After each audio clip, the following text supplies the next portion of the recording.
একবার ভাবুন তো, যদি আজ আপনার জীবনের শেষ দিন হতো, তাহলে আপনি কি করতেন? আপনার কি কখনো মনে হয়েছে জীবনে এমন কিছু ঘটছে যা আপনাকে ইঙ্গিত দিচ্ছে যে আপনার সময় ফুরিয়ে আসছে? হয়তো আপনি এত ব্যস্ত ছিলেন যে সেগুলো খেয়ালই করেননি।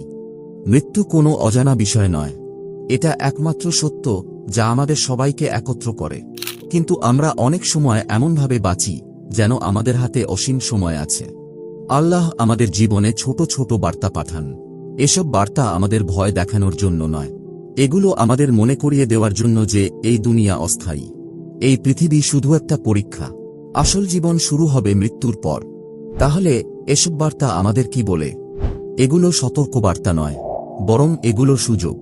নিজের ভুলগুলো ঠিক করার সুযোগ, ঈমানকে আরও শক্তিশালী করার সুযোগ, এবং আল্লাহর সঙ্গে সাক্ষাতের জন্য প্রস্তুতি নেওয়ার সুযোগ। মৃত্যুর কথা ভাবা মানে ভীত হওয়া নয়,